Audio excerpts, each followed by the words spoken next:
All right, good afternoon. It's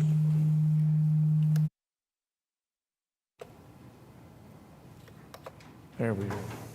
1:30, we got a quorum. I'm going to call the meeting to order. Did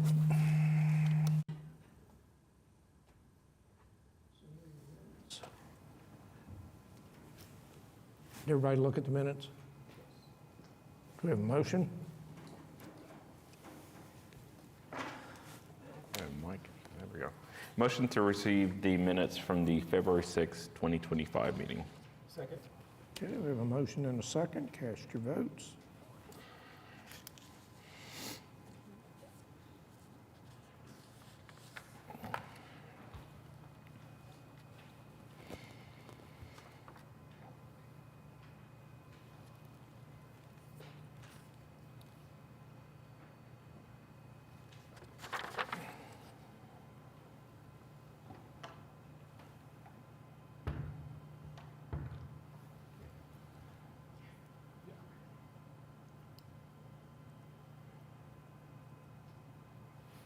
There we go.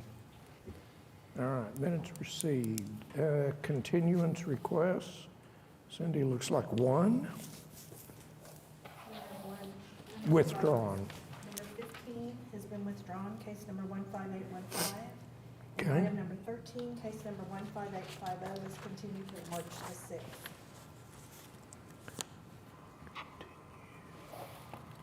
the 6th. Okay. Okay, we'll need a motion on number 13 then. Motion to continue case number 15850 to the March 6, 2025 meeting. Second. Okay, motion and a second. Cast your votes.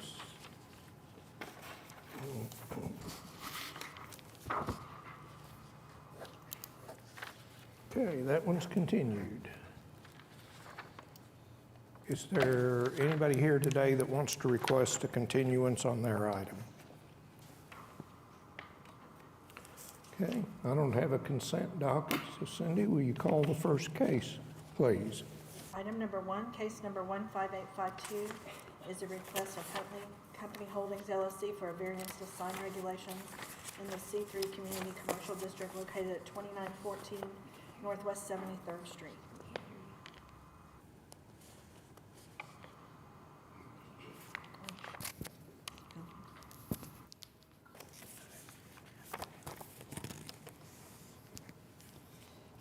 So I'll reread that. Item number 1, case number 15852 is a request of Huntley Company Holdings for a variance to sign regulations located at 2914 Northwest 73rd Street. And this applicant, due to the weather, said that they may or may not be able to attend. So if we can make a motion without the applicant being here due to the weather, it'd be perfect. But if not, we'll continue till March the 6th. I've got some concerns about this one. So my preference is continue it to the next docket and let the applicant address some of the stuff in the application. I'd be good with that. Okay. All right. All right. Do we have a motion to continue this one? Motion to continue case number 15852 to the March 6, 2025 meeting. Second. Okay. We have a motion and a second to continue. Cast your votes. Oh. I'll second. The computer says you did. It's trigger happy. Okay, if you're here on that case, we're going to hear it March 6. Item number 2, case number 15853 is a request of Victor Ortega on behalf of Tammy Blake and Jim Calhoun for a variance to accessory building regulations, the side yard setback located at 9401 Northeast 141st Street. Victor Ortega? Blake or Calhoun? Anybody here on this one?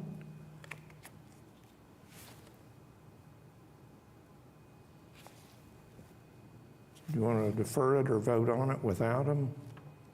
Probably continue. Pardon? Continue. Continue. Yeah. You want to wait and move them to the end just to make sure they arrive late? Mhm, 'cause Sure. they- Sure, let's put it at the end. Okay. Next Okay, one. item number 3, case number 15857 is Emily Tremblay of the Lear Real Estate LLC for a variance to screening regulations in the DTD 1 downtown district located at 700 Northwest 7th Street. And they did go to the commission today, and they approved the variance. They're going to have to get a certificate of appropriateness, and they're going to provide them a new site plan and screening because they decided that they'll have to make their fence taller, or screening and provide it on all sides of the generators, and they'll have to update their documentation with a new site plan, and then staff will issue the CA.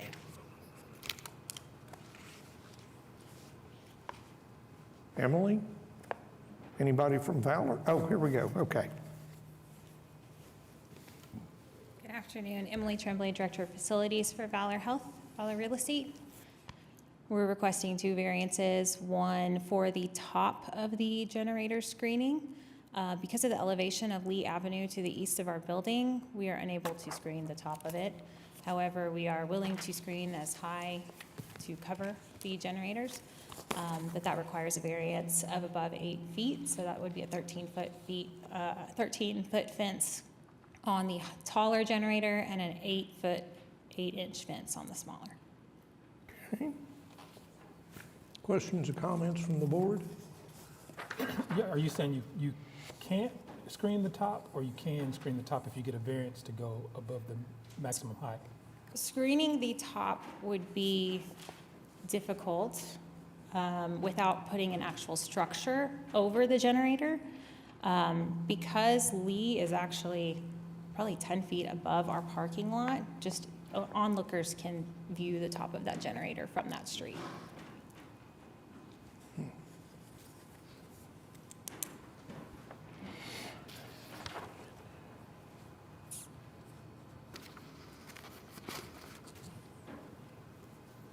So approximately how much of it would be visible? Only the top and only from the vantage point of Lee.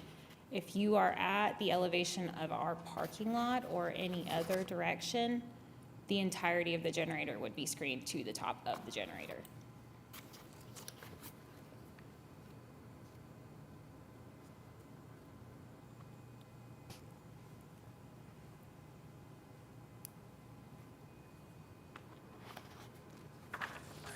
I don't have anybody signed up to speak on this one. Is there anybody who wants to address the board on this application? Okay, anything else from the board? It's just my understanding from the meeting this morning then that there are some corrective actions that need to be taken. Administrative corrections, yes. Okay. So can we make that, any vote contingent on the satisfaction of those conditions? Okay. Marcus, you have any questions? You guys have already met with the contractor, and they've determined that they can't screen to the top of it, the top of the generator? Correct. We've met with our fencing contractor. He's provided us an estimate that we are fully willing to do, but it does not include the screening of the top, just to the top of the generators.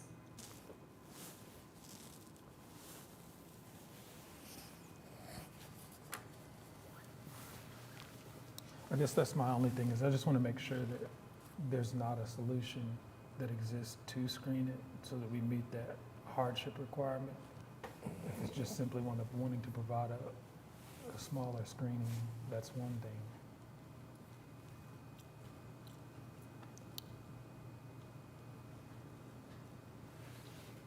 And you don't have, I thought I saw earlier, but I may be getting mixed up with another case. Was there not a diagram that showed the dimensions of how much of it would be above the screening?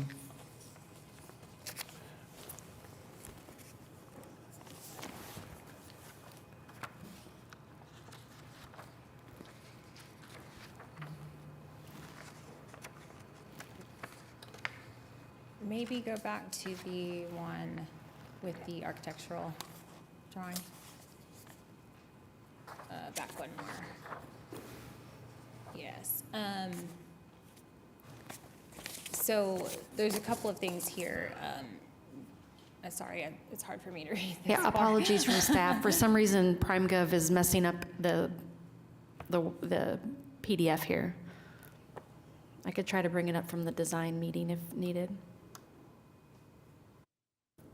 There's a slight grade from our parking lot on the larger generator, which is the one on the east next to Lee. So there's about a foot below, and then the fence would start, and we have it noted that it would be a 12-foot fence, but there's a foot below that, so it extends to 13 feet above. But we're willing to go higher based on what the Downtown Design Commission recommended this morning. So Downtown Design Review gave you an approval contingent upon getting the variance, but they didn't establish a height? I think that's part of the administrative items that we need to correct, is updating our plans with the going. I guess what I'm trying to determine is if we grant a variance today, who's establishing the actual finished height of the fence? Well,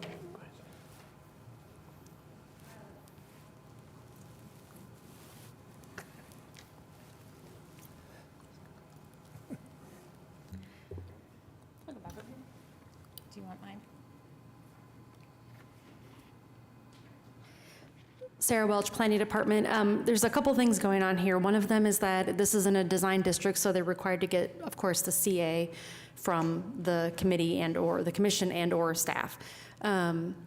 We have conflicting ordinances or rules. One of them is that you have to screen your mechanical equipment, and the other one is your fence can't be more than 8 feet tall. So they are seeking the variance to the fence height in order to go high enough to screen it.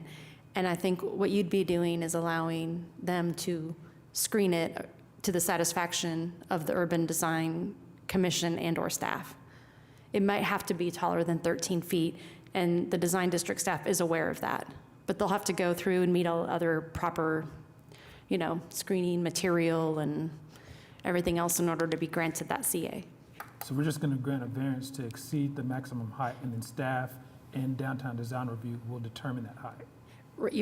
They definitely need the variance to the fence height because they will have to go over 8 feet actually for both. One of them only slightly over the 8 feet, one of them more than 8 feet. But you're also potentially correct, allowing them to have that part of that generator visible specifically from Lee Avenue. We're not sure that they can actually, because as she said, the 10-foot grade change, that if you're on Lee, you're going to look over into the mechanical equipment. Thank you. What's your proposed solution? Well, I think I was having a hard time understanding, but that makes sense to me. I don't want to impose something that's a crazy restriction that's going to end up probably not visually appealing if you try to conceal it from all directions, especially given the fact that there's a 10-foot difference in elevation between Lee and the site. So I don't have any problem granting the variance. I was uncomfortable because I couldn't see exactly how much of a variance we were granting, where that fence was going to end up. But as long as it's still going to require them to work with staff and Downtown Design Review, then I'm fine with granting the variance to exceed the max height. Okay.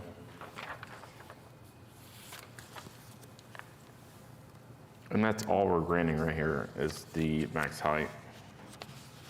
No. You're granting a variance to the maximum height to screen the mechanical equipment and to their ability to potentially have the top showing from Lee Avenue. They're gonna screen it from grade, Correct. but And the staff will ensure that we can screen as much as possible. yes, that's what the design district staff is charged with, yes. Okay.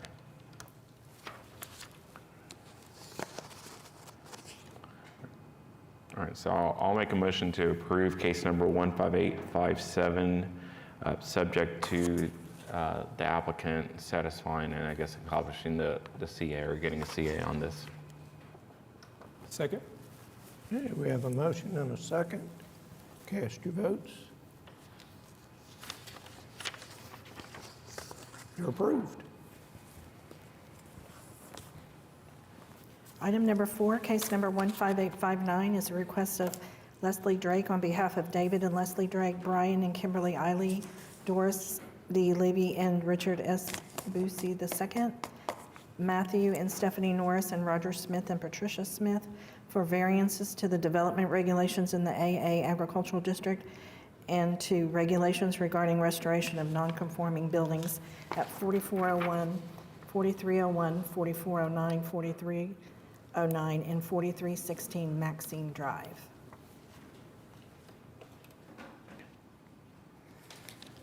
Give us your name and address and tell us about the application, please. Okay, good afternoon, Board. My name is Leslie Drake. I'm speaking on behalf of myself and my neighbors.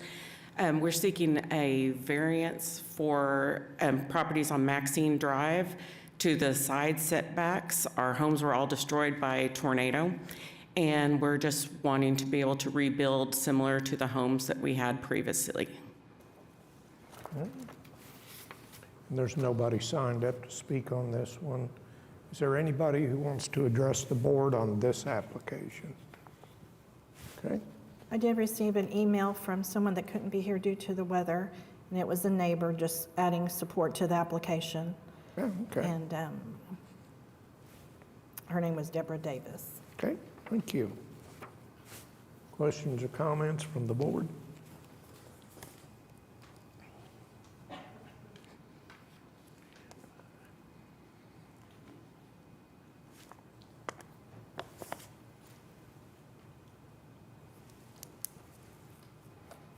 So it's my understanding that you're just trying to rebuild the buildings in the same location as that they were prior to the tornado? Yes, we are. The side setbacks have changed since our homes were previously built, and the setbacks became larger. So we're just wanting to build back homes similar to the ones that we have, retain property values.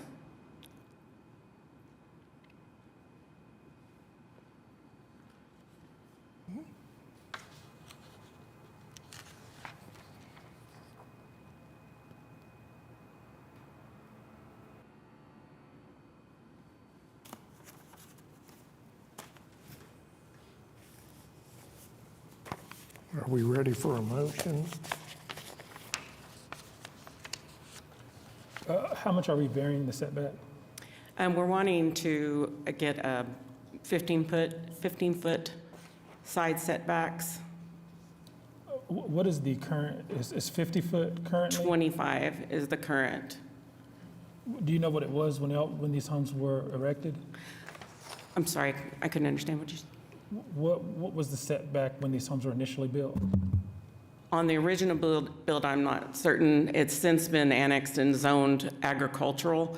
The agricultural zoning setback size is based on a 5-acre lot, of which none of these are 5-acre lots. That's why the variance is as large as it is. So I thought these were all 50-foot I setbacks. believe it was 15 foot when it was county owned or county possessed. So it was 15 foot originally. It's currently 50 or it's currently 25? 25. Okay. And the lots are only 100 foot wide.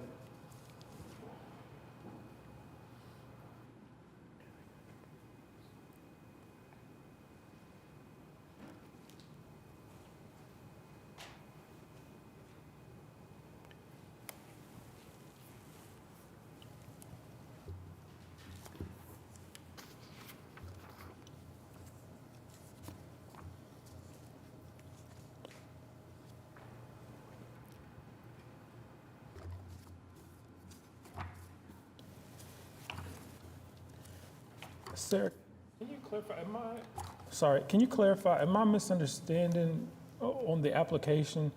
Where is the 50 feet coming in? Are you live? Where are you reading the 50 feet? I'm sorry, that's maybe the front setback. Yeah, that's what it. Oh, come on out, please, and give us name and address and go ahead. Matthew Norris, 4309 Maxine Drive. So I believe what you're seeing on the 50 feet is that's the designation for the house. So 25 on each side, with our lots only being 100 foot wide, we're only allotted 50 foot to build a house, or 50 foot wide to build the house.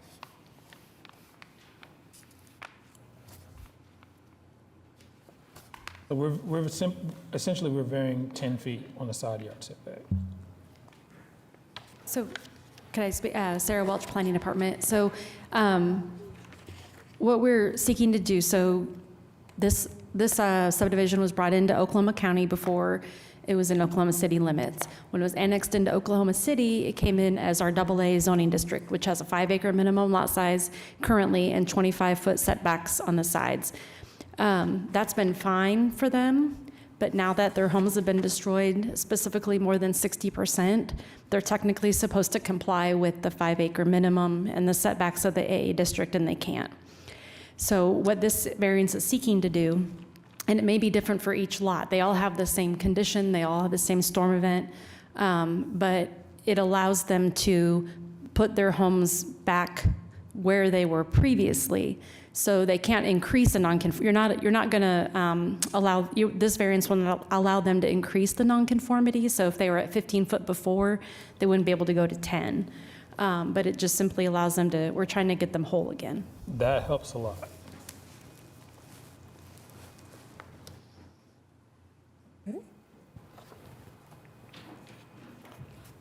Any other questions or comments from the board?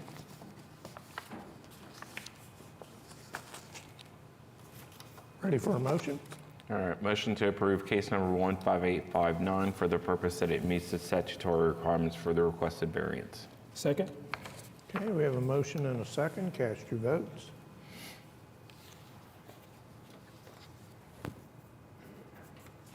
You're approved.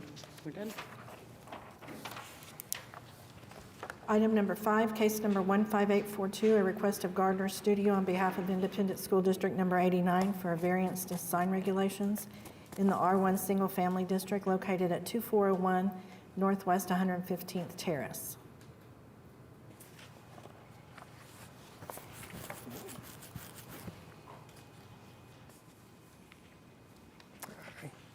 Hi. Give us your name and address and tell about the application, please. So I'm Melissa Holcomb. I am a project administrator with Gardner Studio on behalf of OKCPS. We're working on one of the bond projects for Oklahoma City Public Schools, and we are wanting to replace the existing marquee sign with a digital marquee sign. This would help the school more efficiently display information, school information. They currently have one of the traditional ones where they have to go put the letters up. So we're just wanting to replace that with a digital one, but it is within 300 feet of residential houses. So we're just trying to get a variance for that approval. Okay. Any questions or comments from the board? Nobody signed up to speak on this one. Is there anybody who wants to address the board on this application? Okay.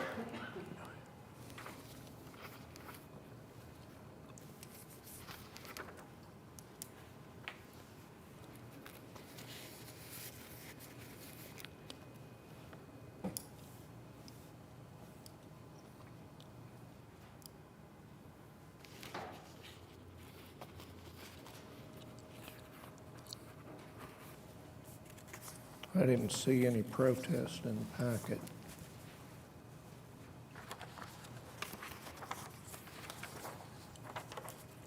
As far as the size of the sign, is it going to be the same size as currently? It's just going to be LED rather than? Yeah, correct.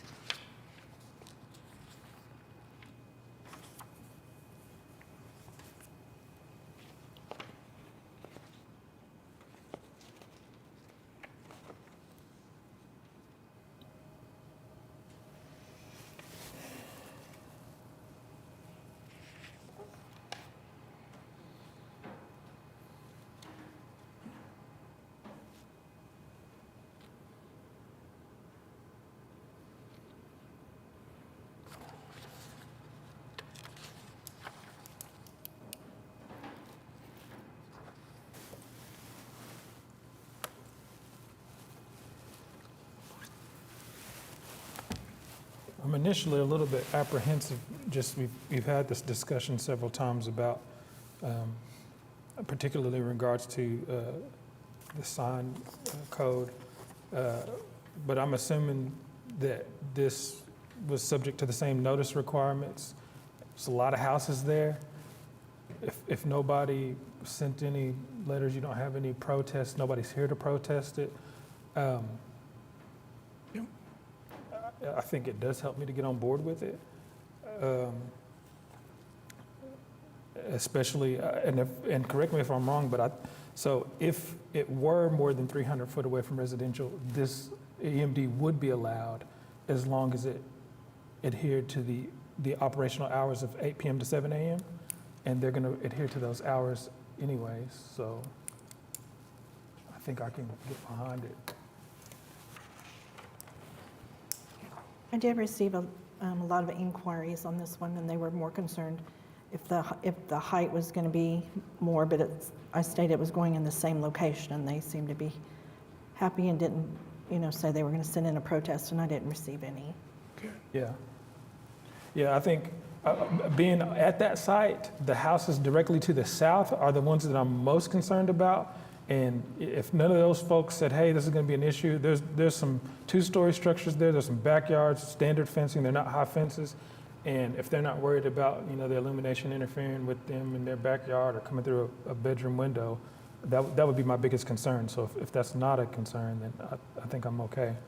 How many feet will it be from the neighborhood? Do you know? I don't remember the feet. It's, unless we have a plan in there, but it's going to go exactly where the existing one is, and it won't exceed the size I didn't of see the anything that existing showed one. All of those houses do have privacy fences there to the south. So that makes me feel a little bit better about it, but Those backyards, those fences back up against, right Yeah. before the curb, and then it's the street, and then it's the school.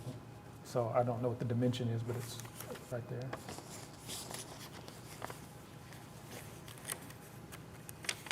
This was my 8th grade job to go change those letters. Oh, yeah? Yeah, so I mean, I am very mindful and appreciative of what they're doing, so You mean you're not disturbed that that eighth graders now?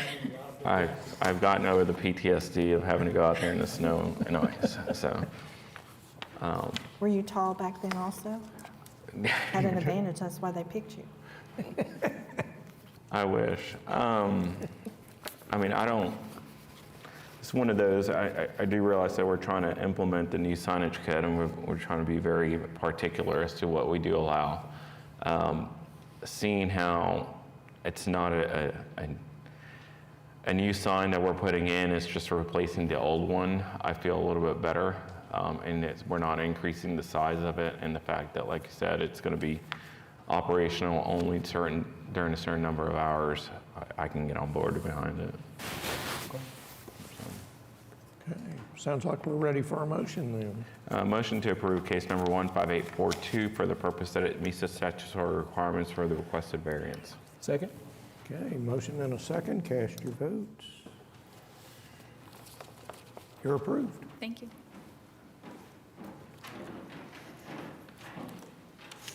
Item number 6, case number 15845 is a request of RR4 Opco LLP for a variance to minimum lot size at 405 Argos Road.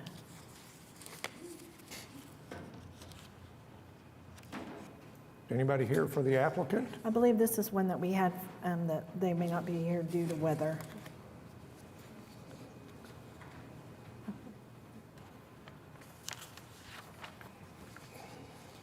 It's not my address, but I'm right there in that same area. My name is Mr. Moore, live by 33 Southwest 3rd. In that area, we've been having some complaints about the lot size is not compared to what we had paid for. And by that time, I ain't had time to really look at my lot size. They say our lot is on an acre, but I really don't think that my lot is on an acre. I think my lot is on a half an acre. But I've been noticing a lot of people have been having problem with the lot size and the acre size in that area. So I'm the one gonna set up this motion to speak on mine, but that person living in the house, I don't think they live there no more. Wait, so for clarification, are you the applicant? Is I'm happy with it? Are you the applicant for this application? Yes. Okay. No, that's not my house. But my house is 133 South 3rd in Yukon.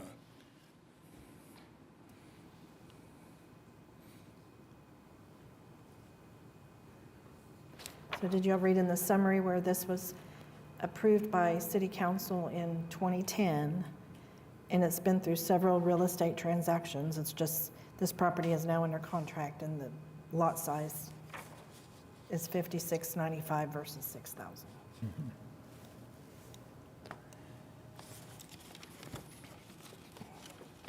Any opposition? I didn't have anybody signed up. Is there anyone else who wants to address the board on this application?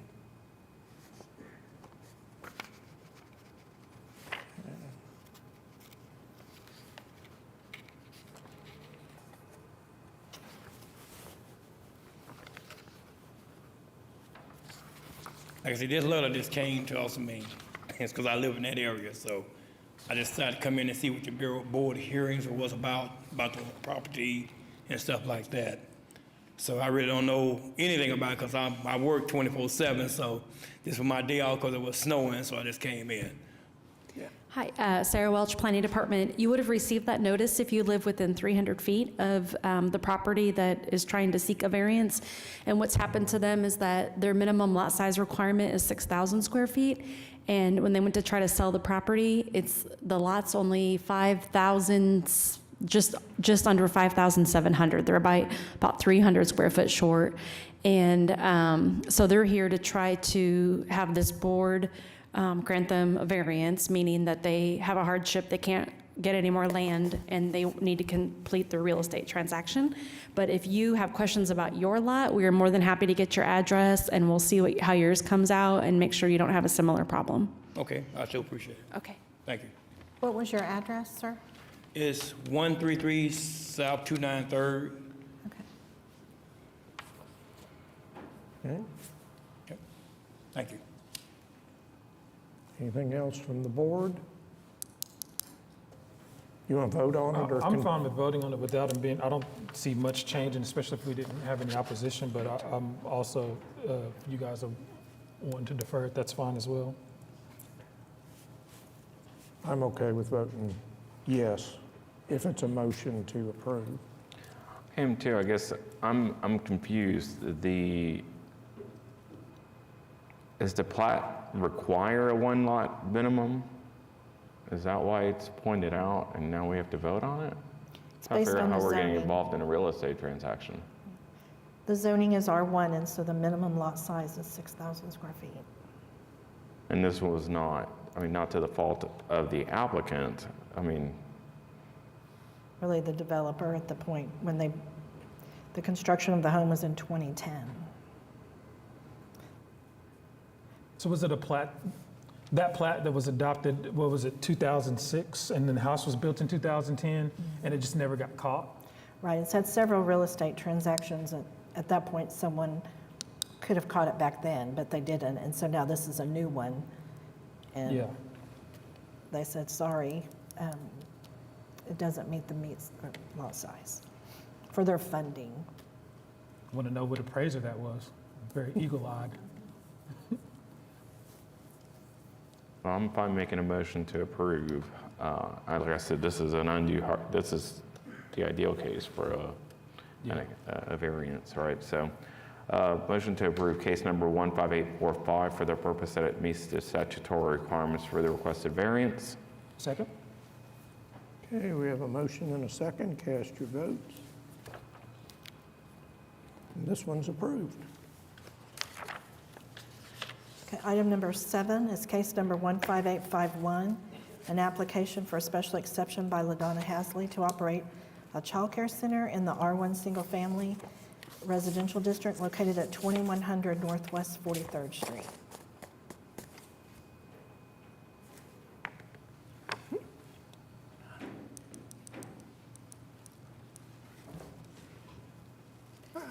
Hello, I'm LaDana Hasley, and I'm here for special exemption for Child Care Center.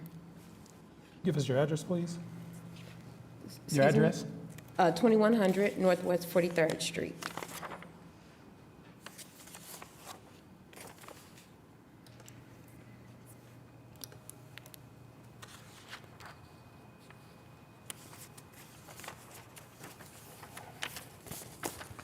Are you really planning on having 40 children at a time? Excuse me, can you repeat that? Yeah, are you really planning on having 40 children at a time? Well, my max, I'm trying to get the max that I can get, depending on my square footage, per child. And DHS, my licensing worker, told me that I would be approved for 40 children, up to 40 children. Okay. Yeah, I think regardless of what we approve here, the governing body in DHS is going, I think they have a table that they use that they are going to determine based on the age of the kids and the amount of square footage in each space that she's going to have them in. Yes.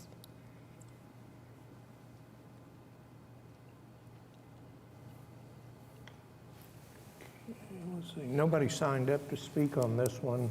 Is there anybody who wants to address the board on this application? Okay, anything else from the board? I don't have any protests in the packet.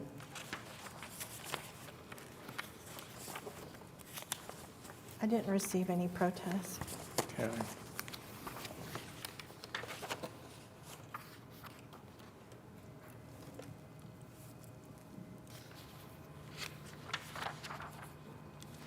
Any other questions or comments?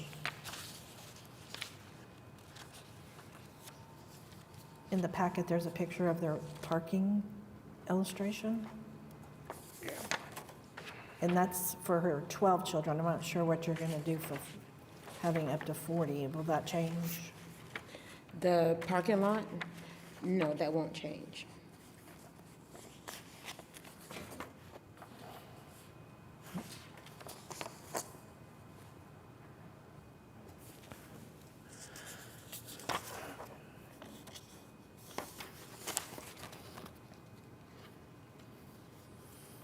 I'm just curious, is it the number of children that required you to get a variance?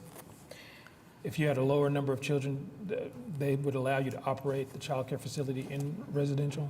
Well, from my understanding, anything over 7 children, then I have to come in for special exemption. Okay. So, say if I have 8 or 9 or 12, I would still need yeah.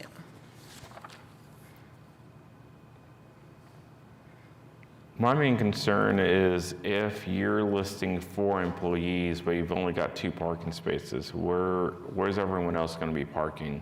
I also have, on the side of the driveway, there's also a spot for additional parking, which will park 1 vehicle if it's parallel.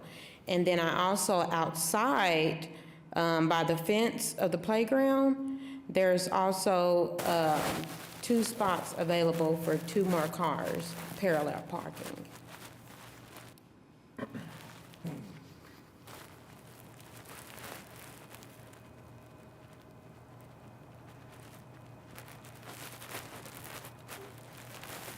This is a 3-bedroom home? Yes, sir. Your worker has not given you, they haven't stipulated what the max count on children would be yet? No, they haven't. They'll have to come in and measure the complete house out. And it is 15 feet, I believe, per child.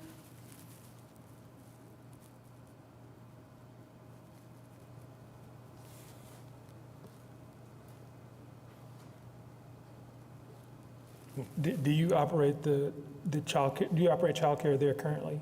Yes, And how many kids do you have? 12.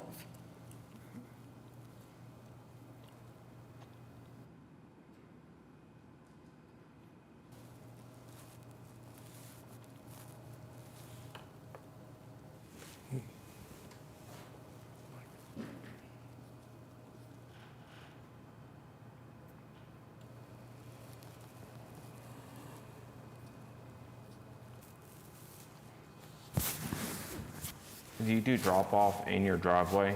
When people drop off their kids, are they dropping off on that driveway? Yes, they're dropping off, and then they can leave right out, and that leads right to the main street. So there's no traffic backup. So if we utilize all the various parking spaces, are you still going to be able to utilize that driveway for drop-off? Yes, sir. It's enough room.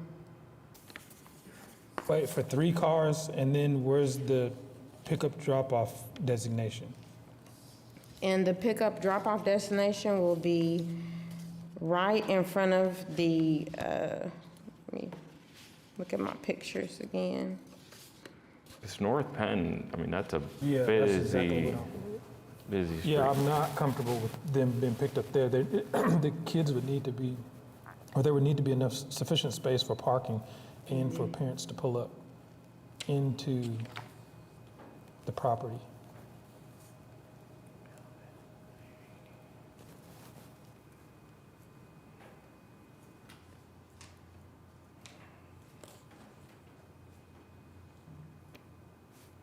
And that drop-off and pickup, the parents just come and pick up, and then they leave right out and drop off. So it's not like it's a lot of cars just kind of, But the parents are picking up along North Penn.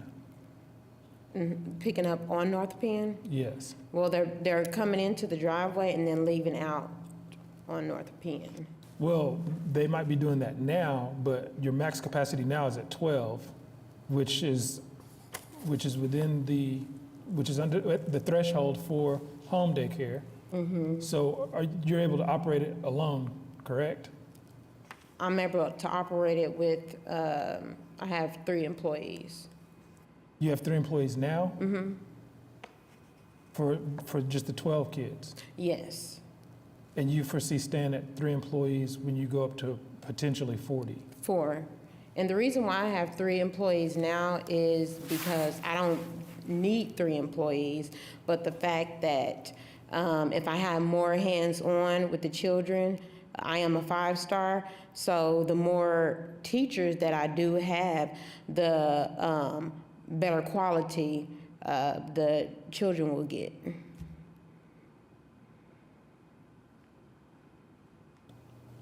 So I'm not required to have that many, chosen to. And where are the employees currently parking? And in the parking spots in the driveway, and also parallel parking right on the side of the house, right in front of the gated playground area.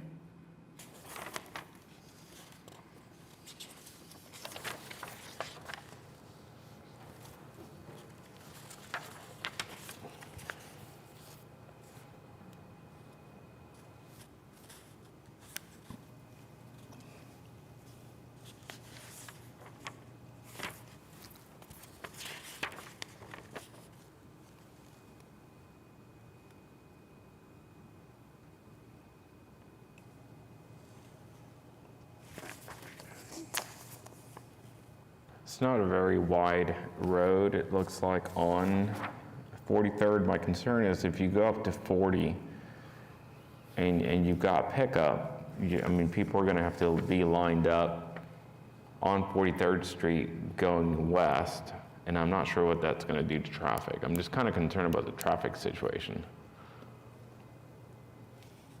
Yeah. And then the image in, I think it was one of the exhibits for the handicap parking, was this parking already existing, or did you guys put this parking in?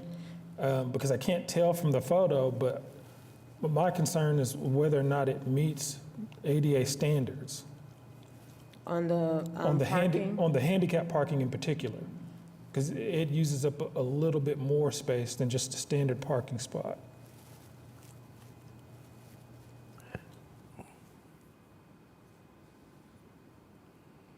so you're saying it's too wide Too narrow. Yeah, or too? I'm having a hard time seeing that there's sufficient parking. And then those concerns grow when we talk about the parking that is set aside for ADA parking. And then as Roberto mentioned, when it comes to having, what does the queue look like whenever folks are picking up and dropping off the kids? How is that being staged? Because with Penn right there, especially during your drop-off time in the evening when folks are getting off work, I just want to make sure we're not creating a hazardous situation, especially for that number of kids. Right now, the flow of traffic flows smooth, and I know I just have 12 kids now. If I have to, I'm not approved for 40 children, but this is just something that my licensing worker kind of threw out there, what I would be approved for. But they will come in and do their measurements so that I would know for sure how many children I can have. But right now, the flow of traffic goes really well, especially with the parking lot, with the parents being able to come in to the neighborhood, through the neighborhood, and then leave right out on the main street.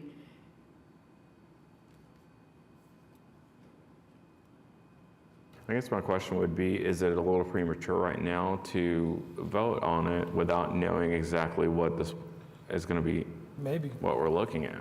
Maybe. You know, because if the maximum that she's going to be approved of is 15 or 20, then that's a whole different equation versus what we're trying to look at 40. And my main concern is the traffic flow. I mean, I don't want to grant a variance to something that's going to be creating havoc on drop-off and pickup on 43rd Street. Now, I don't have a problem at 20. On one now? I don't have a problem at being approved for 20 kids if the 40, would be too many.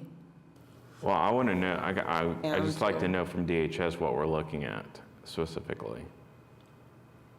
Yeah. What is the square footage of the home? 1620. Yeah, I personally, and I do not know this for a fact, but I personally don't see DHS approving 40 kids for the location. That being said, are you aware of where that threshold comes from? It's my inclination to believe that it's capped. I think it's at, and I'm just trying to go from memory, so don't quote me. I do think there's a threshold at 7, but I think the maximum threshold is 12, which you're currently at for operating any daycare at all in a neighborhood. And I think that the intention was, because it was a home daycare, that they're incentivizing you to move to a child care facility once you exceed that 12-child threshold. Yeah. And I think we've had a couple in the past, but I think they might have, and again, I'm just going off of memory, they might have been scenarios that were accommodating for more kids. So if you were in a space, like say that this site used to be a residence and it had been renovated into a child care facility, but you still needed this variance to operate within the neighborhood, then that would make sense. So I'm worried about just granting a variance to a residential, from all other appearances, it's completely residential, and then maybe having some unintended consequences later. Does that make sense? Yeah, I see, yeah. Mhm.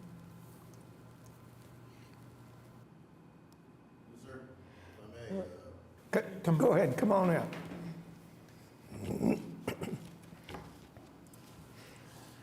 Give us your name and address too, please. My name is Terry Hasley, 1701 Northwest, 164th Circle. I'm a partial owner of the property there.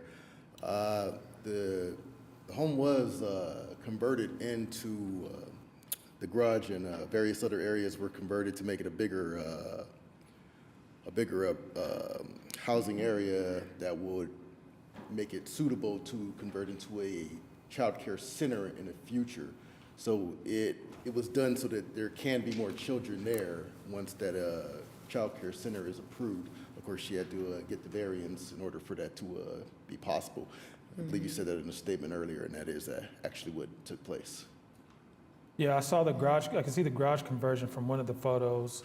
But what about other changes? How many bathrooms does the home currently have? It has three bathrooms.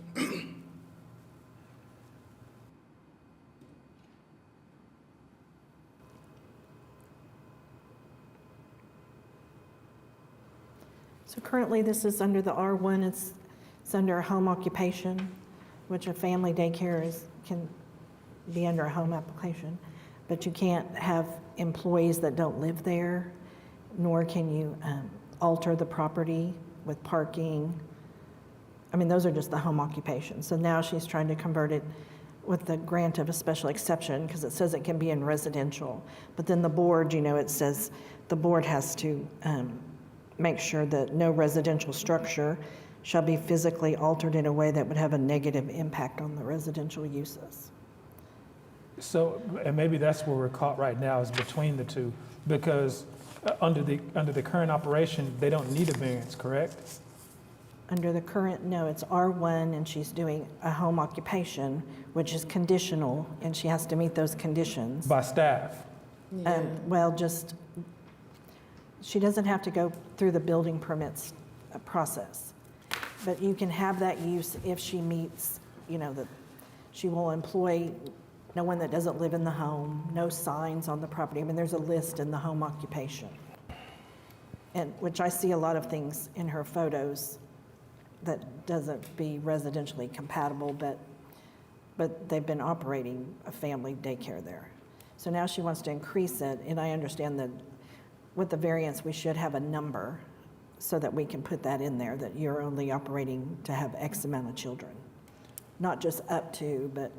Yeah, well, then that goes back to Roberto's point, which would be that maybe you're a little bit premature in the process, because we don't have a number to grant you a variance off of. So you would need to get with your worker and schedule a visit with them. And we can continue your request so that you don't have to pay for another variance and start the process all the way over, but essentially give you time to coordinate with your worker to determine what that max count would be. And I'll say, I'm not going to speak for anybody else, but I'll say it would probably be beneficial also to just outline the changes in the home, if you've got a floor plan, a layout, or something like that. Because what my fear is that you're going to get caught in, for lack of a better term, no man's land, where you're outside of the eligibility and the requirements to operate as a home daycare, but you've not quite met the requirements to operate in a child care facility. And so I would familiarize myself with that, and then make sure that you can fall squarely, if the child care facility is one, make sure you fall squarely within those guidelines, determine the number of kids that you all can accommodate, and then we can evaluate the variance request based off of that information. Okay. And just because we grant the use, they still have to go through the building permit stages and get a permit to do a change of use for a child care center. And you'd have to meet building code, and that's where the parking and the handicap and everything that they require, because your residential home was not built for a commercial use. You may have made changes through the year, but they still have to have all that documented, because they have to issue you a permit, building permit. So I'm just looking at the number of parking spaces, and I'm not sure that, Well, that would be a whole nother variance, wouldn't it, at that point? Possibly. I don't know right offhand what the parking requirements are going to be given the use of a child care center, but you've got a couple of things. One would be determining the number of children that you're going to be allowed to accommodate per DHS guidelines. Okay. Then from that, separately, from development services, whenever you change the use, determining from them what they're going to require as a number of parking spaces, because you don't want to end up having to do this multiple times. So if you can determine that, hey, I don't have sufficient parking right now, not only do I need you guys to grant me this variance to operate this child care facility, I also need you to grant this variance for parking. this will give you the opportunity to make those changes. Now, that being said, that's just making sure that the application is appropriate for what you're seeking. The other issue that you're going to be up against is, even when asking for the variance, there's got to be a clear game plan that you guys can articulate as far as how the parking is going to work. So we won't just grant a variance just because it's part of the application. We still want to make sure that it doesn't jeopardize the safety of your neighbors or the folks that are using you all's services. Understood. Is there a dumpster there now? I saw a dumpster enclosure. Or is that just your regular trash cans? Regular trash cans. That always comes into play when it changes from a residential maybe to a commercial use, if city services will still, use the dumpsters, or will they require, the big blues? That's just something to check into. Thank you. Yeah, you're gonna want to get clarification on all of those. And that being said, it's a fair amount of homework. How much time do you think you guys would need to get clarification on all of those? I know that through DHS, I need to have at least 2 parking spots, and one of them has to be handicapped. That I do know. And then also, I've had my fire inspection already, which I had to put in exit signs and all of that, which was all approved. Now, were those as a childcare facility or home daycare? As a childcare facility. Okay. I went through the Board of Adjustments. They told me that I had to go through the Board of Adjustments. That's why I'm here today for the rest of the process. But I've already had the health inspection, and also the fire department have already came out and checked off on it and approved it.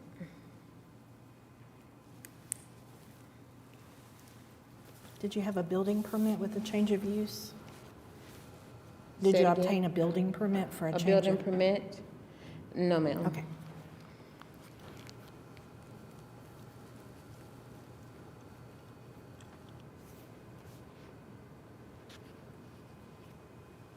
So I think Marcus's question was, how long do you need? Do you want to come back in a month or 2? Like, we want to give you guys time to do some of the investigative work and try to provide us more clarification, but also give you the opportunity that if you need to modify your application for the parking space situation, we want to make sure to give you enough time.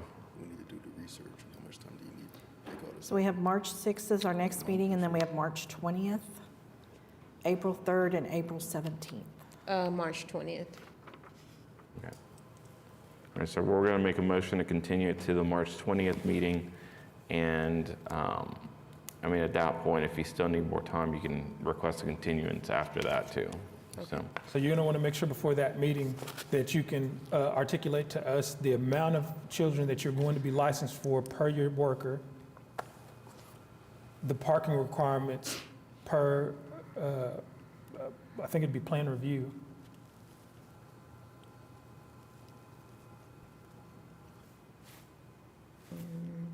And then just an overall narrative on how you all expect to meet those. Sarah, did you have something? No. Okay. Yes. I have the parking requirement. It's 1 space for every 10 children who are enrolled, and then an additional 1 space for every children who are enrolled in order for queuing. And then it's at least 2. So basically 2 for every 10 children. It's one per 10 plus 1 for every 20 for the queuing. So 1.5 for 10. Yes. Right. Is that right? Am I just making up math? Pretty good fractional math on the fly, yeah.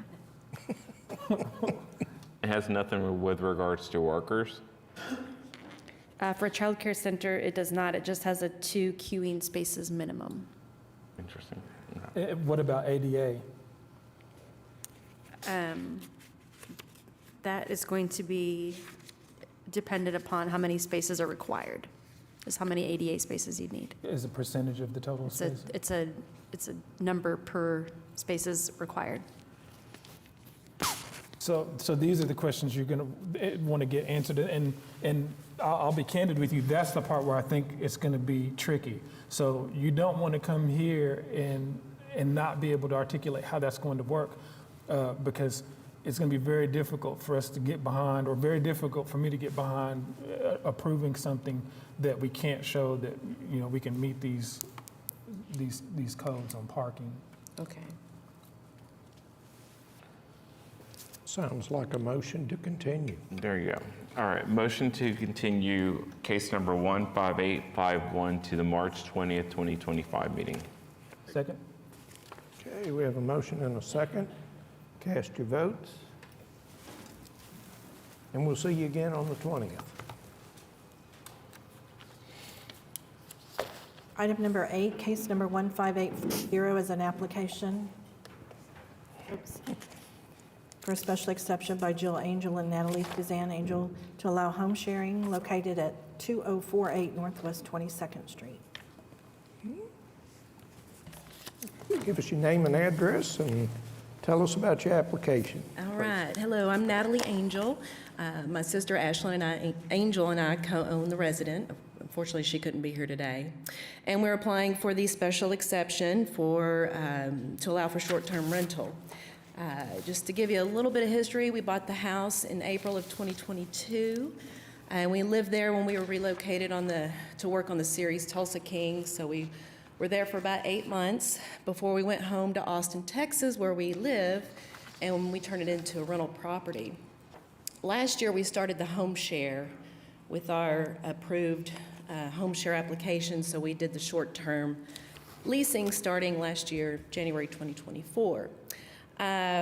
Just learned with this renewal application that there's been some issues with parking along our driveway and maybe trash that our neighbor unfortunately has had to deal with and has brought it to our attention. So we would like to address that. That's something we can address. It's a single driveway shared by ourselves and our next door neighbor. It's wide. We did ask our property management company to remove the language in advertising that it's a wide driveway because that is misleading. It's to be shared by 2 residences. So what we could do is look at maybe if we want to invest in extending the driveway, maybe drawing a line down the middle so it's clear where each neighbor, where the tenants should park so they're not impeding on our neighbor's space. And I can look into estimates on that. Trash is also an issue apparently because of the scheduling of tenants and holidays and the property management. It seems it's been missed a couple of times and fell on our neighbor, which we do not want that. So we're going to address with the property management, possibly finding the tenant in either one of these situations if they're inhibiting our neighbor to function. We love this neighborhood. That's why we bought this neighborhood. It's charming, sweet neighborhood. We've put landscaping in as best we could. We just want to be good community members, and we care about the neighbors. We know each side and across the street. In fact, before we moved back home to Austin, we gave each neighbor a phone number to let us know if there's ever any concerns. Unfortunately, we didn't find out till now, but we are going to address them, and we just ask that we be granted an extension or a renewal of this home share application. I made a lot of notes. I'm just trying to see if I missed anything. But no, that's just it. We want everybody to be happy, and we want to get along with our neighbors, and if we'll do what we can to keep that relationship going, but we do ask that we be granted this exception. Nobody signed up to speak on this one. Is there anybody here who wants to address the board on this application? Okay. Questions or comments from the board?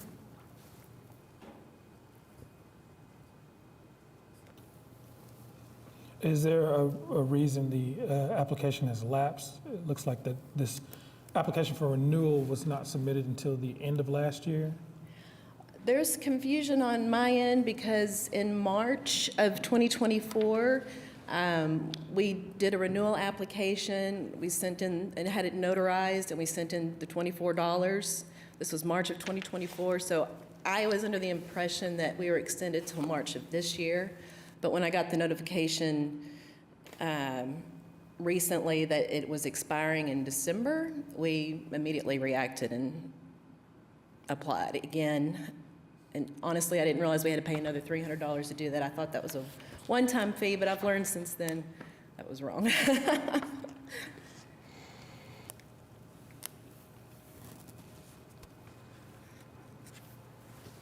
And the property is still currently being offered as a short-term rental?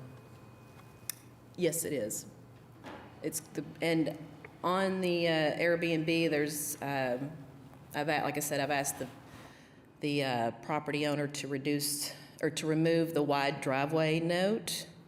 And we've also asked them to put us on other platforms that are over 30 days, just to give everyone, an opportunity. We're not strictly looking for less than 30 days, but we obviously need your approval to have that kind of rental.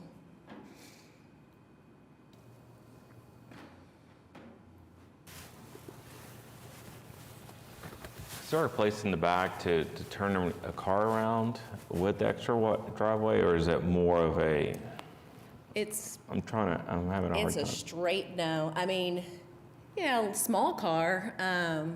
There's no sprinkler system to worry about, so they could get a little bit in the grass, or we could extend it back there. We keep that gate closed for security, but they do have access to open and park back there.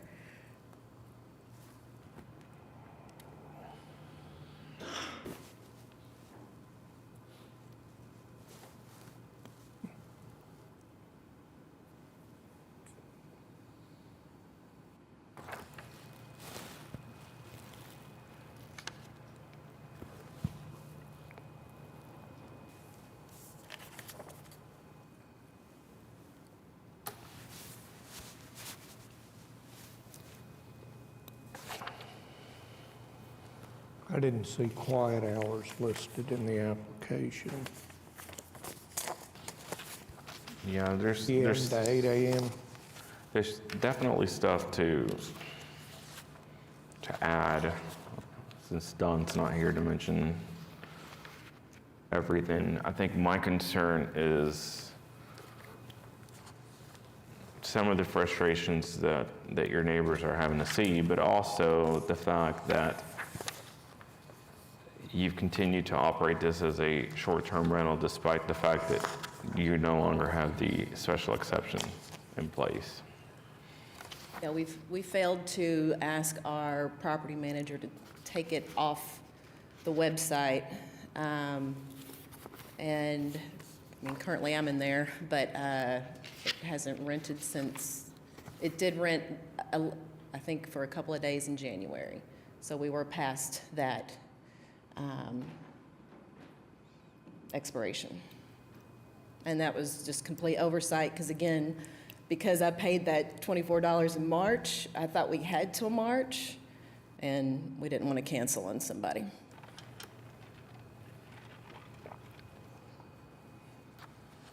Is that just your license renewal?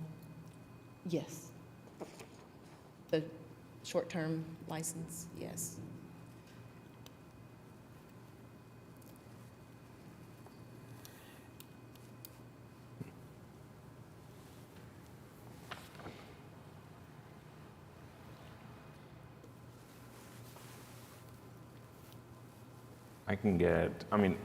Because it's expired, we've been pretty strict on, you're gonna have to come back in a year again.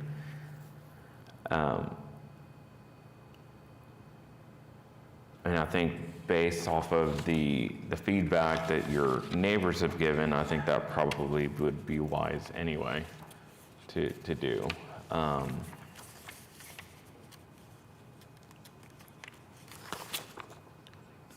Don's usually the one that looks at it and is really good on car maximum, so I would think that no on-street parking at 3-car maximum based off of that driveway would be appropriate. Yep. So, I mean, And Don would want quiet hours. Yeah, I've got quiet hours and no on-street parking during quiet hours. I'm trying to summon my inner Don Noble here. 9 p.m. to 8 a.m. I'm good But- with that. I mean, Okay. I would definitely, and Don would say, make sure that your neighbors have your cell phone to contact you, but I think they'll give you another year is what I'm willing to propose, so, I'm okay with that. okay. All right, then I'll make a motion to approve case number 15840 for the purpose that it meets the statutory requirements for the requested special exceptions with the modification that it's a 3-car maximum, quiet hours from 9 p.m. to 8 a.m., no on-street parking during the quiet hours, and for a term of 1 year. Second? Okay, we have a motion and a second, so cast your votes.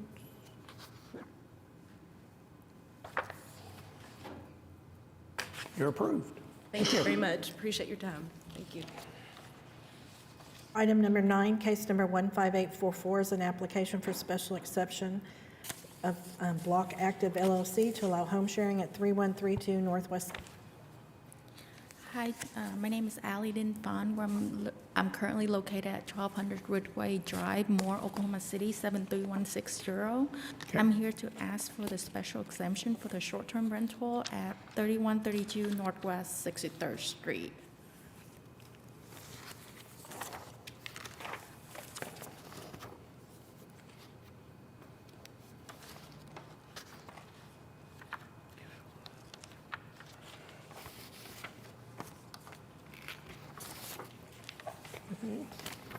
Nobody signed up to speak on this one. Does anyone want to address the board on this application? Yeah, I saw that.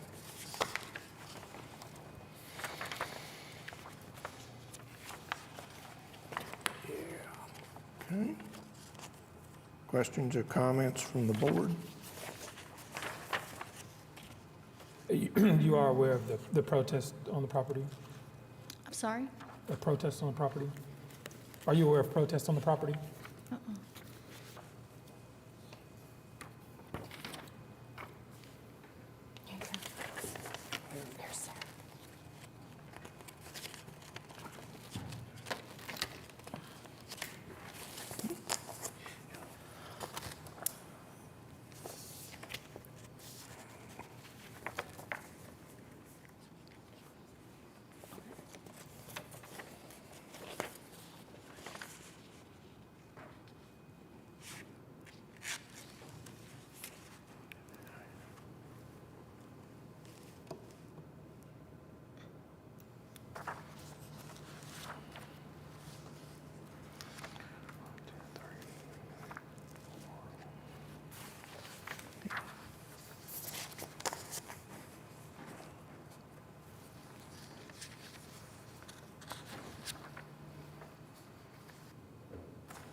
We typically only grant a one-year term the first time that we have a property apply for a short-term rental license or special exception.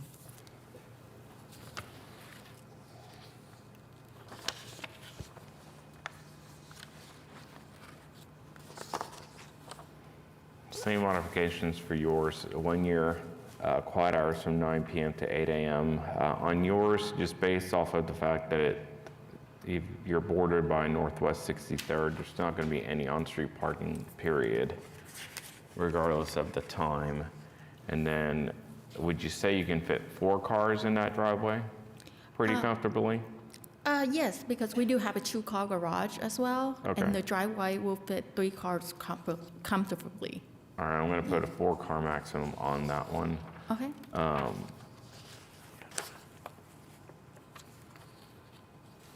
Other than that, I'm not sure what else. You good? Yeah. Sounds good. Ready for a motion? Motion to approve case number 15844 for the purpose that statutory requirements for the requested special exceptions with the modifications that quiet hours shall be from 9 p.m. to 8 a.m., no on-street parking, 4-car maximum for a term of 1 year. Second? Okay, motion and a second, cast your votes. Thank They're you. approved.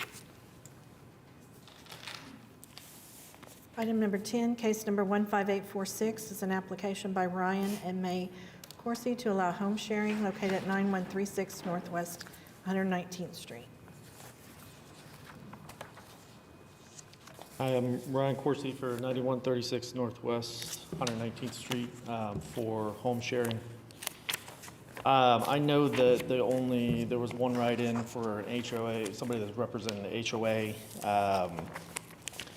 I would like to say, I just want to bring attention, I know the CCNRs were uploaded, but in the bylaws, it does say that you can rent out the property. Section 3.14, subsection A, I'm just going to read this, just kind of word for word. It says owners are permitted to rent the property. However, an owner may not advertise the property for rent by placing a sign in the yard, front yard, or common areas. And it does not state anything about short-term rentals in the covenants. Despite what they wrote in, I would be in compliance with the HOA. I just wanted to bring that up. I know that was the only person that wrote in. So we would be in compliance still. What was that section you were reading? It was section 3.14 Okay. and subsection A.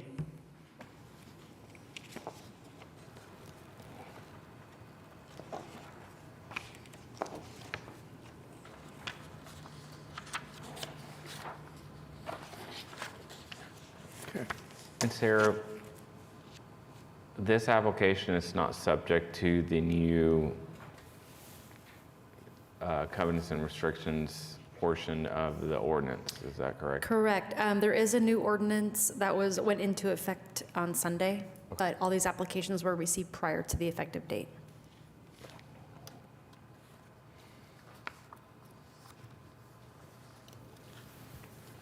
Nobody signed up to speak on this one. Does anybody want to address the board on this application? Okay.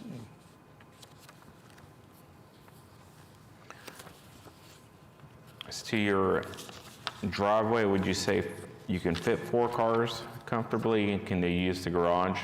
Yes, 2-car garage and 2 on the driveway, yes. Yes, sir.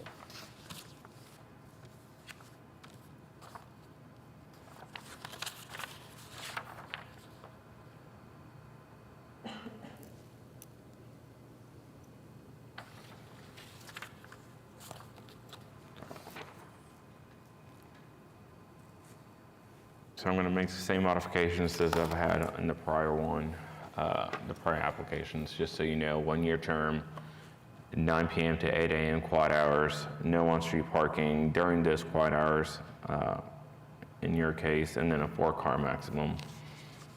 But, good? All right. Motion to approve case number 15846 for the purpose that it meets the statutory requirements for the requested special exceptions with the modifications that this will be for a term of 1 year, quiet hours from 9 p.m. to 8 a.m., no on-street parking during the quiet hours, and a 4-car maximum. Second? Okay, we have a motion and a second. Cast your votes. Thank you. You're approved. Is there something about a covenant that I need to know for next year, or are we good? Okay, thank you. Thank you. Item number 11, case number 15848 is an application by Libby Ross on behalf of Christopher Mostrance to allow home sharing at 1638 Northwest 11th Street. Hello, Libby Ross with Cohost, Oklahoma. We're here seeking an application for a new home share at 1638 Northwest 11th. I believe all our rules go with the new ordinance and everything.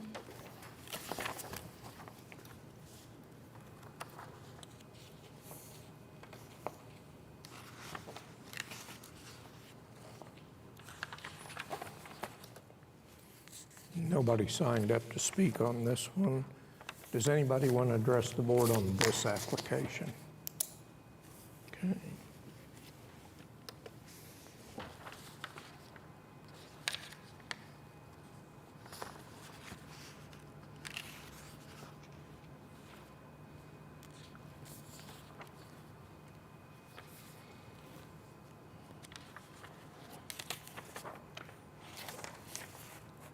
Could you fit 4 cars in that driveway? No, it'd be 3. 3? Yeah, 2 in the driveway and 1 in the garage. Okay.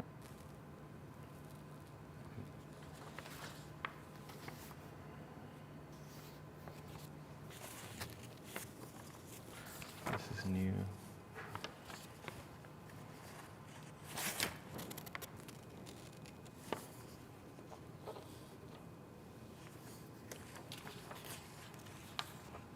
All right, so same criteria as everyone else, 1 year, no on-street parking during quiet hours. Quiet hours are listed in the application from 9 p.m. to 7 a.m. We're just going to modify that to 8. Okay. And then a 3-car maximum. But I think otherwise, I'm good with it. You good? Yeah, I'm going to make it now. I just want to make sure you're good with it. All right, motion to approve case number 15848 for the purpose that it meets the statutory requirements for the requested special exception with the modification that this will be for a term of 1 year. No on-street parking during quiet hours. Quiet hours are from 9 p.m. to 8 a.m. and a 3-car maximum. Second. Okay, we have a motion and a second, so cast your votes.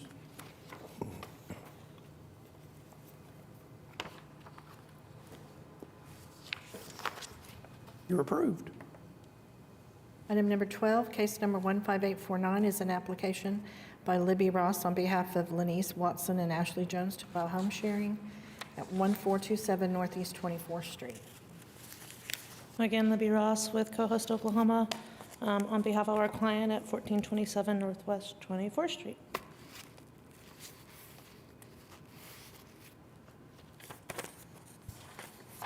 Okay, same thing. Nobody signed up to speak.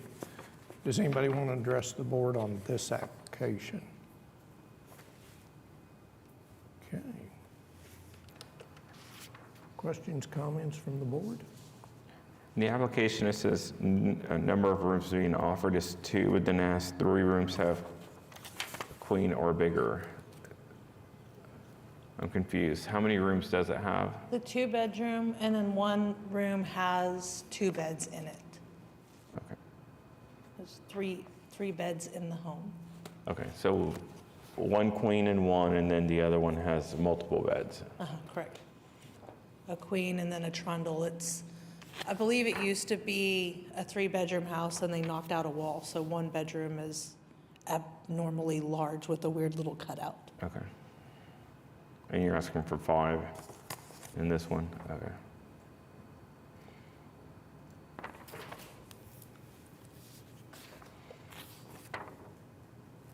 And then how many cars can you fit?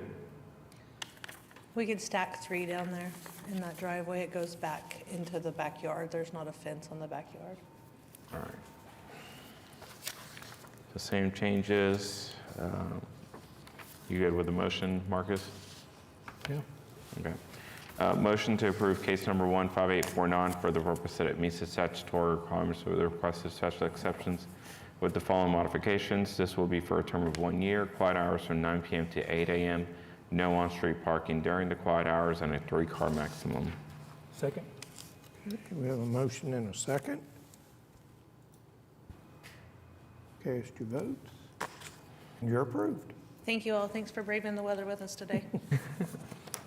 Item number 13 was continued. Item number 14, case number 15854 is a renewal application by Wenjin Chow to allow home sharing at 3516 Grizzly Ridge Court.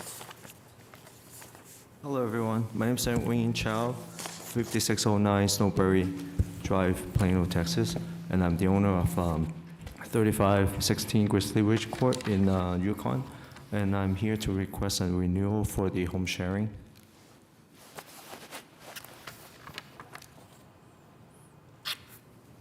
Okay, and I have one person signed up to speak on this one. Board have any questions, or you want to hear from the protest? Let's hear from them. Christine Phillips. Do you want me here? That's fine. Give us your name, address, and My give us name your is comments. Christine Phillips. I am the homeowner of 10436 Northwest 35th Street. I am also here representing my daughter and son-in-law, who are the homeowners at 3500 Piney River Road, which is just literally 10 houses down the street. Would you like me to continue? Go ahead, Okay. please. All Yeah. right. In February of 2018, we purchased a home at 10436 Northwest 35th Street. At that same time, my adult daughter and son-in-law bought a home at 3500 Piney River Road, just down the street. We each chose to buy homes in Castlewood Trails because of the cute little neighborhood with walking trails, a large children's playground and splash pad near Lake Overholser, and just a quaint, quiet little community in the city of Yukon. The location is absolutely perfect, and the Yukon schools are such a driving force for those of us that choose to live out there. And let me stress, there are a lot of children in this neighborhood. I would dare say over 50% of the homes have children in the Yukon schools. The neighbors all know each other, they take care of each other, they bring in each other's trash cans, sweep each other's driveways from snow. That's just the neighborhood that Castlewood Trails is. As property owners, as speaking on behalf of myself and my daughter and son-in-law, who could not be here, my daughter's home with a 6-month-old baby, so she is very vested into what we are talking about today. As property owners, we strongly object to having our single-family neighborhood allowing these home sharing and lodging homes, which will jeopardize the safety of our neighborhood and the camaraderie that we currently have. We are asking you to protect our property values as well as protect the people in the community and all of these children. We do not want a revolving door of people just coming in and out of these rentals. To have rental properties are one thing, they're on a 1-year lease, and I myself own rental properties. But to have home sharing is a whole different ballgame, and it is not safe for children to be in that kind of a neighborhood. And also, I would like to point out, Yukon is growing. They are building hotels all over. There are plenty of multi-unit, short-term rentals available, and there's more being built. Currently, there's a huge hotel being built behind Crest. So hotels are available for this purpose. Castlewood Trails will be harmed by this revolving door. It will reduce our safety and reduce our values of our homes that we currently own.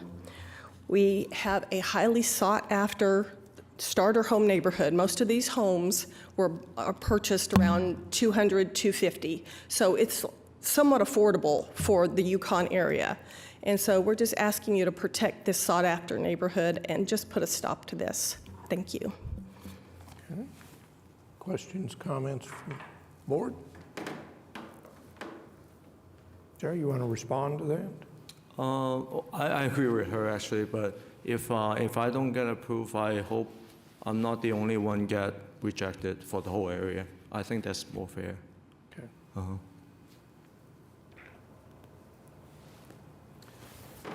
I agree with you. I mean, I would love. Could we pull all of them from Castlewood Trails? I would love to, be a, business on home sharing, but I agree with her. I'm very easygoing. I would just, do a long-term lease or something, yeah. Mm-hmm. And like I said, I own rental homes. I have so children too, yeah. I didn't know it's a big deal. But It I is a agree. big deal. Yeah, It's a okay. really big deal. I do see a lot of home sharing there, so Yeah. if I get rejected, I hope everybody get rejected. I agree. I agree. Well, I'll just weigh in, and I'll state that some of the things that you cited, some of those issues, they happen at a level above this board. That's a city council issue. So we have no authority or jurisdiction to weigh in on whether or not short-term rentals are allowed. Our responsibility is simply to assess the application for each short-term rental and determine whether or not it's appropriate to grant a special exception. And so that's what we do here. And so primarily that revolves around looking at the management of an application that is a renewal like this one, or making sure that for new applications that it's going to be operated in a way that we can generally assume that won't affect the neighborhood in some type of negative manner. So I completely understand some of the items that you brought up, but we just simply don't have the authority to say this is not appropriate, so we're just going to shut it down. I went through the application. From what I can see, he's operated this for the last year, and there's no code violations. There's not any reports of him operating it or managing it in a way that is negatively affecting the neighborhood.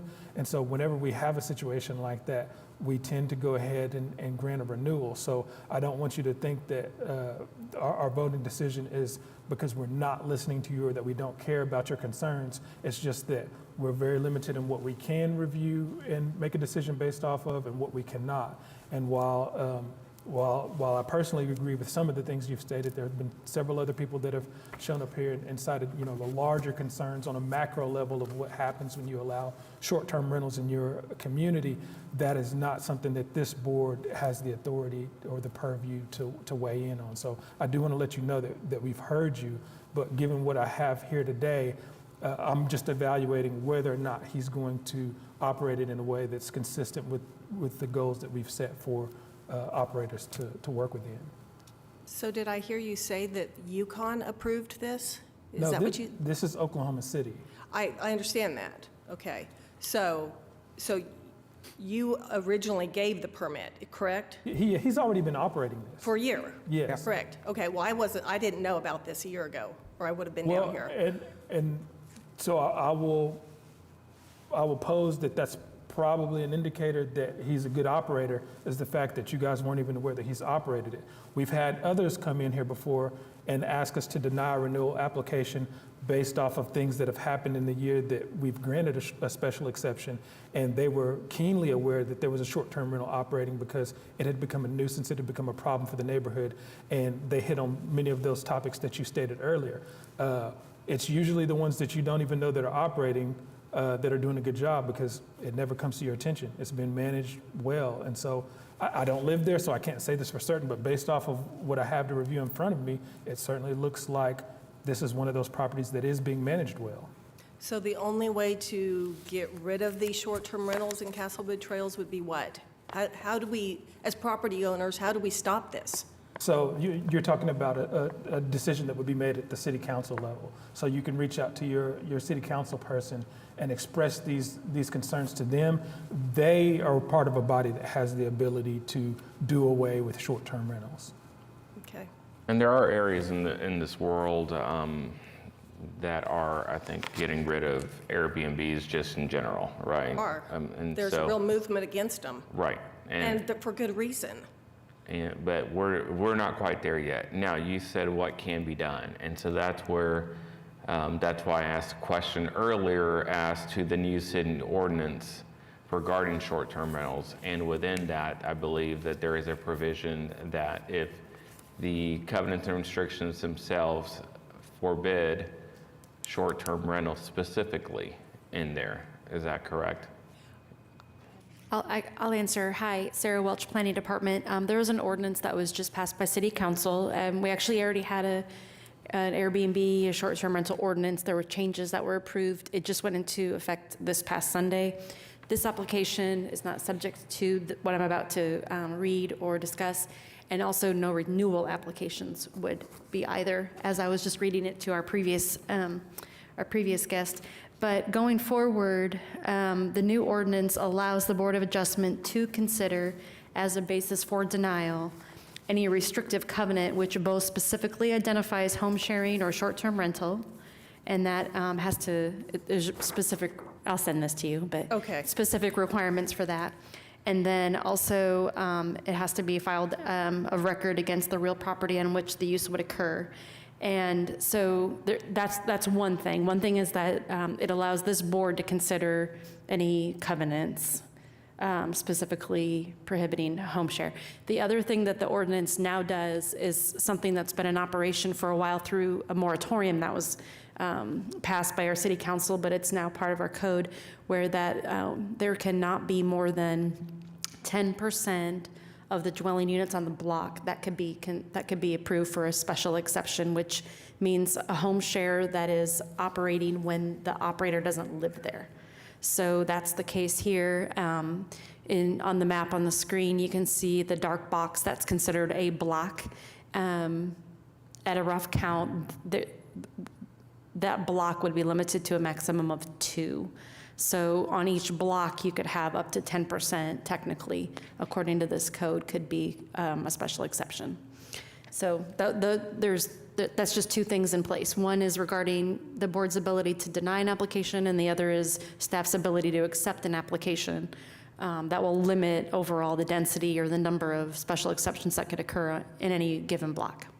Now, you said something that was interesting, is that we're not allowed to consider the new ordinance on any renewal applications that are filed after, like basically today. That is something, and Cindy and I will work out how to communicate this to you on each application, but in the reading of the ordinance, the section regarding evaluation of an application for home sharing and your ability to consider as a basis for denial any restrictive covenant, it says, provided this subsection shall not prevent the timely renewal of any home sharing or short-term rental special exception that was lawfully issued to the operator of the home sharing or short-term rental accommodation prior to the effective date of this ordinance.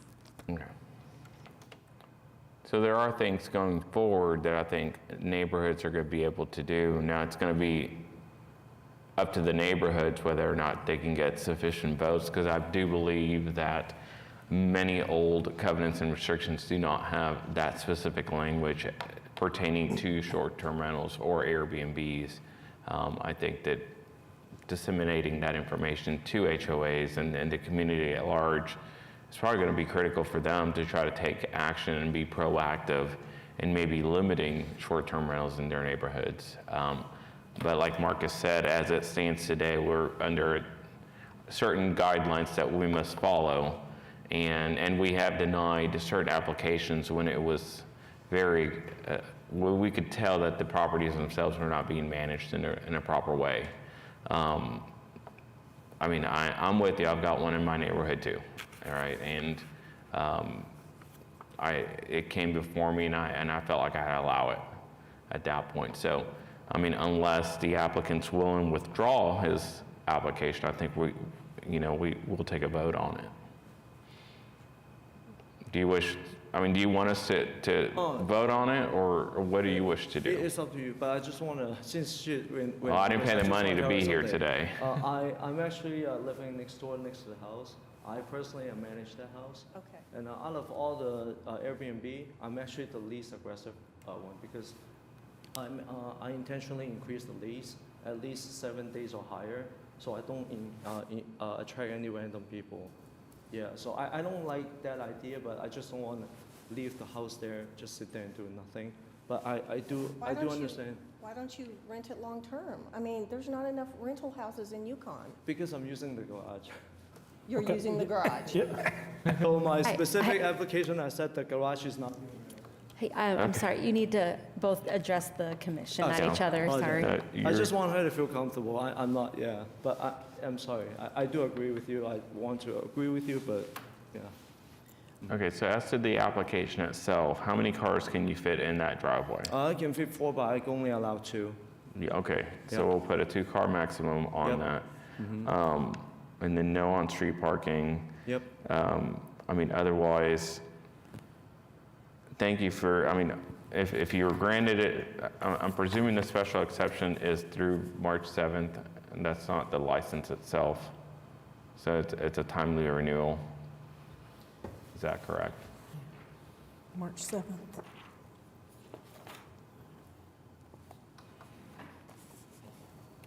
No, so my question says it was granted, the renewal application was granted a 1 year. It was granted a 1-year term on March 7th. That's talking as to the special exception, correct? Yes. Okay. All right. So on renewals, we allow up to 3 years, just to encourage good management of the property. Otherwise, I think I'm ready to make a motion. Okay. You good? Yes, sir. Go ahead. All right, motion to approve case number 15854 for the purpose that it meets the statutory requirements for the requested special exceptions with the following modifications. This will be for a term of 3 years, a 2-car maximum, and no on-street parking during quiet hours. Quiet hours are listed in the application as being from 9 p.m. to 8 a.m. That's it. Second. Okay, we have a motion and a second. Cast your votes.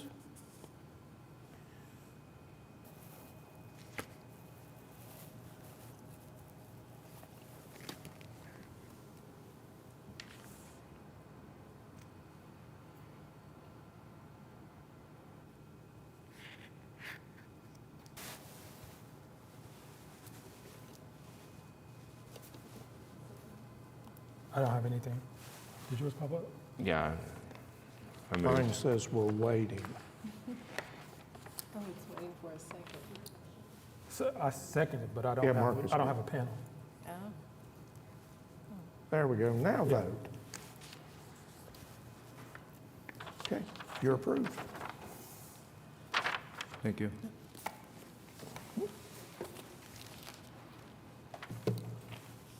And we're going back to case number 2. Yeah. I don't see anyone here. But it is. So item number 15 was withdrawn, and then we'll swing back to item number 2, case number 15853, for a variance to the building regulations, side yard setback at 9401 Northeast 1. Continue? Yeah, motion to continue, I guess. Continue is a good idea. All right. Yeah, make a motion to continue case number 15853 to the March 6, 2025 meeting. Second? Okay, motion and a second to continue. Cast your votes, and that one is continued. All right. So we're at the end of our docket. All right, withdrawn. I don't have any additional items. Communications, there's no board committees. Does anybody want to say anything? Rita? No. Citizens to be heard? I don't have any other business. I think we're adjourned.